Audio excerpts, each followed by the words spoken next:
The first time I realized my life had been quietly hijacked, it was standing in a hospital hallway that smelled like disinfectant and regret, staring at a wheelchair I had never been warned about. I had agreed to a date, a harmless setup arranged by friends who promised laughter and chemistry, not the slow, crushing weight of a truth they hid from me. That was the moment everything I thought I knew about love, choice, and kindness cracked wide open, and I understood that some traps are set not to hurt you, but to force you to grow. Before the story pulls you any deeper, take a second and engage with this video. If you believe in kindness, second chances, and stories that remind us what it means to be human, please like this video, comment your thoughts, share it with someone who needs hope, and subscribe to the channel. Your support helps stories like this reach hearts that need them most.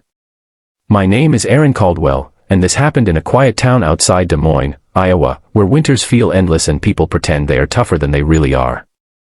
At 29, I was drifting through life with a decent job in logistics, a rented apartment that never quite felt like home, and a heart still bruised from a relationship that ended without closure. When my co-workers insisted I meet a girl named Rebecca Turner, they described her as sweet, intelligent, and funny, someone who just needed a chance. They never mentioned the accident, the surgery, or the paralysis that had reshaped her life. They framed it as fate doing me a favor, and I was naive enough to believe them. Our first meeting was in a small coffee shop near the river, all warm lighting and indie music meant to soften hard truths. I noticed the wheelchair immediately, the way Rebecca sat with her shoulders squared and her hands folded in her lap, as if bracing for judgment she had learned to expect. I felt anger rise in my chest, not at her, but at the people who had orchestrated this ambush. I smiled out of politeness, ordered my drink, and spent the next hour fighting an internal battle between resentment and guilt. Rebecca's laughter was quiet but genuine, her eyes sharp with intelligence, and her presence carried a calm strength that unsettled me more than the wheelchair ever could. What I didn't know then was that Rebecca had been told a different version of the story. She believed I knew everything and had still chosen to come. She assumed my stiffness was disinterest, not shock. That misunderstanding set the tone for weeks of awkward dinners, hesitant conversations, and unspoken fears. I stayed because walking away felt cruel, and because part of me wanted to prove I wasn't the kind of man who fled at the first sign of difficulty. I told myself it wasn't pity, that I was simply giving things time, but deep down I knew my motivations were tangled and messy. Rebecca lived in a modest house on the edge of town with her older brother Michael, a former Marine who had rearranged his entire life to care for her after a drunk driver changed everything 2 years earlier. She had been a physical therapy student, full of plans and ambition, before the accident left her half-paralyzed from the waist down. The doctors called her recovery remarkable, but the word felt hollow when weighed against everything she had lost. Still, she worked remotely as a medical transcriptionist, paid her own bills, and refused help unless absolutely necessary. Watching her navigate daily life with quiet determination chipped away at my assumptions, replacing them with a respect I hadn't anticipated. The real challenge wasn't Rebecca's condition, it was my own fear of being trapped in a role I never chose. Friends praised me for being a good guy, for sticking around, and their words felt like chains. I worried about what commitment would look like, about whether love could grow from obligation, about whether I would always wonder what my life might have been if I had walked away that first day. Rebecca sensed my distance, the way I held back parts of myself, and it hurt her more than she ever admitted. There was a night when she looked at me with a vulnerability so raw it stripped me bare, and though no words were spoken, her expression said she would rather be alone than be someone's charity project. Everything came to a head one spring afternoon when a storm rolled in without warning.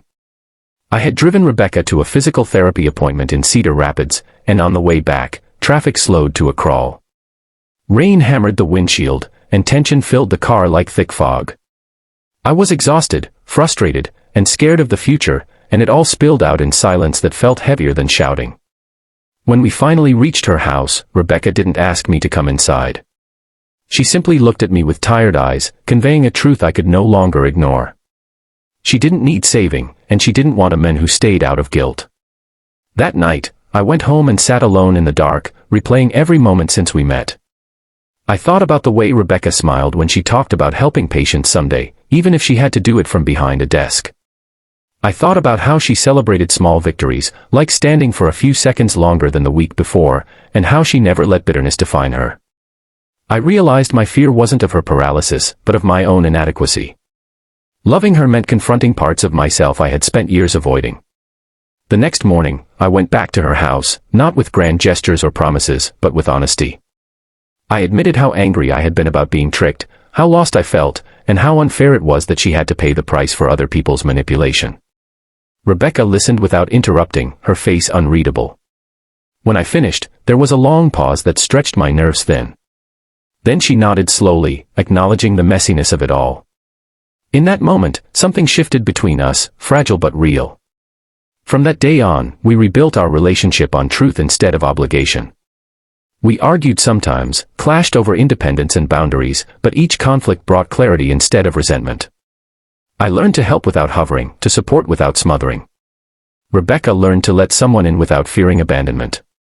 We took slow walks along the river, her chair rolling beside me, and talked about everything from childhood memories to the unfairness of fate. Love didn't arrive in a dramatic rush, it crept in quietly, settling into the spaces where fear used to live. Months later, I watched Rebecca stand at a community fundraiser, supported by braces and sheer willpower, as she spoke about resilience and dignity.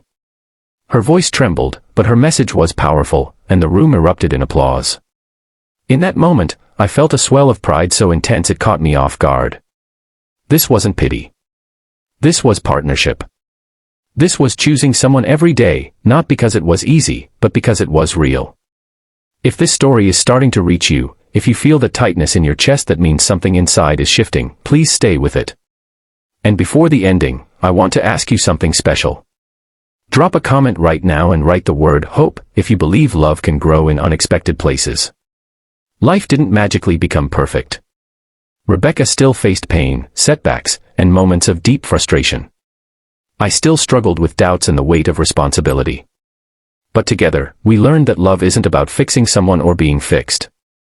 It's about standing beside another imperfect soul and choosing courage over comfort. When people asked how we met, I told them the truth, that it started with deception and fear, and somehow turned into the most honest connection I had ever known. As I look back now, I'm grateful for the trap that forced me to confront myself. Being tricked into that first date felt like a betrayal, but it led me to a woman who taught me the meaning of dignity, strength, and unconditional acceptance. Rebecca once made it clear that she never wanted to be loved out of pity, and I learned that real love has nothing to do with obligation and everything to do with choice. If this story touched your heart, if it made you rethink kindness, courage, or the way you see others, please take a moment to like this video, share it, and leave a comment. Your engagement tells us these stories matter, and it helps spread messages of hope to those who feel unseen. Sometimes, the most life-changing journeys begin with a step we never planned to take, and the courage to stay when walking away would be easier.